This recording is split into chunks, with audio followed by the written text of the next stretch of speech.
Hi, my name is Andrea and I'm sharing my experience volunteering in the past 2 years in 13 different countries in a series of videos here on YouTube. This particular video is about whether it's safe to volunteer.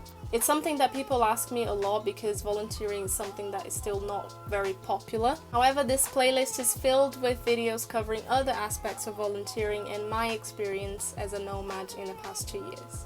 So as I mentioned in some of the other videos, I choose to volunteer through a platform. You can also do it by yourself and you can approach businesses and projects yourself and offer to volunteer there. But I prefer to do it via a platform because the hosts go through a very strict process to be able to join the platform. There's also some processes they go through when a traveler reports a bad experience in these hosts. This is something that makes me feel a bit more reassured that the experience is going to go well. Of course, things can still happen. Experiences are made of people and people are flawed. And I must say that sometimes hard experiences or more uncomfortable experiences can make you learn a lot more than the good ones. So speaking of Worldpackers specifically, because this is the platform that I use to volunteer, the hosts go through an approval process to join the platform. Basically, to be a host in Worldpackers, you need to have mainly 3 things. There are other little things that they look at. It's a process that is conducted by a human, so it obviously includes a bit of subjectivity, but the 3 most important things are the host needs to have reviews above 7 in all the platforms like Booking.com, TripAdvisor. Of course, this is more for hospitality businesses. If they are a social project or a homestay, Worldpackers will make sure that the social project is genuine. If they're a homestay, they will ask for proof of ID and to prove that that address belongs to that person, so that person lives in that house and owns that house.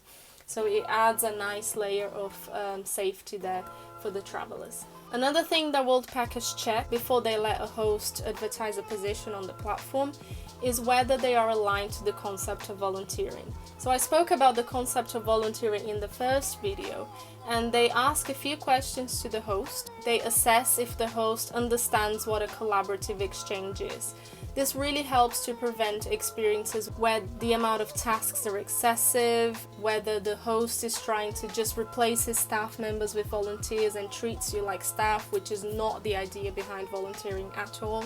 So Worldpackers really tries to understand what experience the host is offering and what they are ready to provide to the volunteer in terms of personal development and also in terms of accommodation and meals and things like that. Speaking of which, one thing that is very important for the platform is the accommodation where the volunteers will stay. So they always make sure to check pictures of the place of the room where the volunteers will sleep in, and the facilities available, the kitchen, the bathrooms. If the volunteer is going to be helping out in reception, for example, they always ask to see a picture of the reception. So both the platform and the volunteers have a very clear idea of what to expect of the experience. But of course, as I mentioned, even after a very rigorous approval process, things can happen because it's people. Volunteering involves relationship between people, and we can sometimes say things that we don't mean, or we can act in a situation in a way that is not the best way of doing it.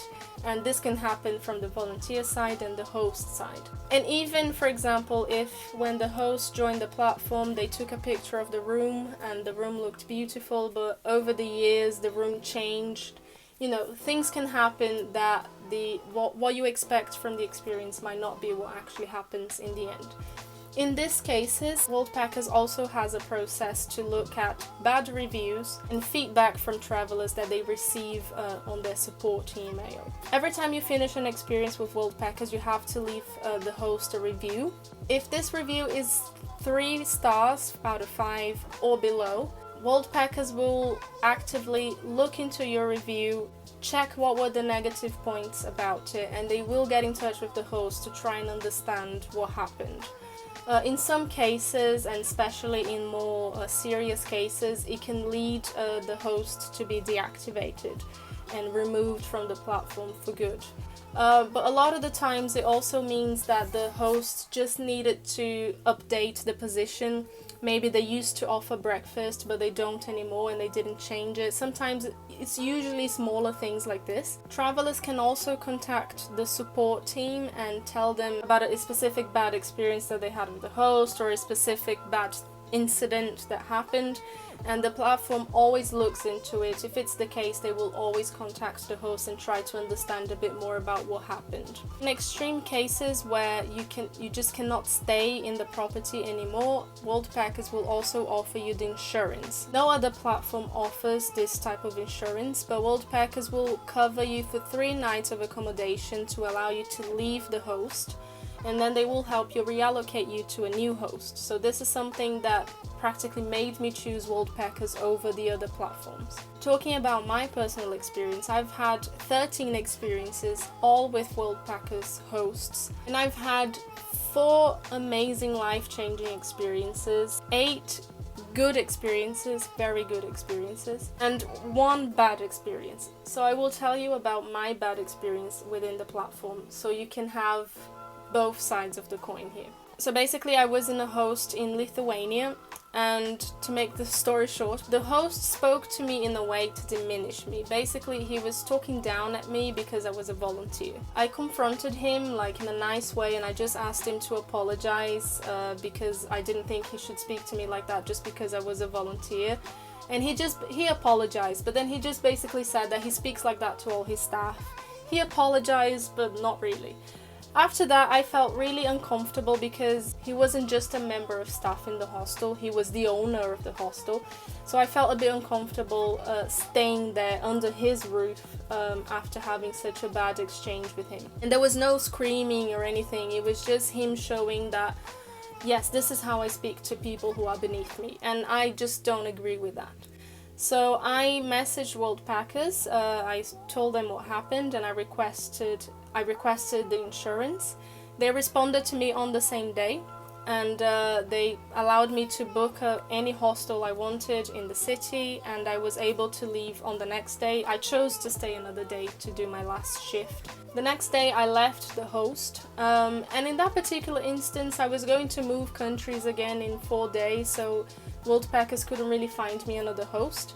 But if I had a longer period of staying in Lithuania, they would have found me another host nearby. So, as I said, I can't sit here and guarantee that all your experiences with Worldpackers or any other volunteering platform are going to be amazing. But I can tell you that when you volunteer with Worldpackers, you will have very good support in case you have bad experience. And that's really good. It makes me feel safe traveling, especially as a woman traveling alone. And it just makes me feel more up to trying different experiences, volunteering with hosts who never had a volunteer before, because I know that they have been checked by the platform. So it's just makes me feel like I have somebody looking after these experiences. Well, that's it. This is a very hot topic. This is a question I get a lot, and I hope I've managed to answer it. I also covered a lot of other aspects about volunteering in other videos, so please make sure you check the playlist.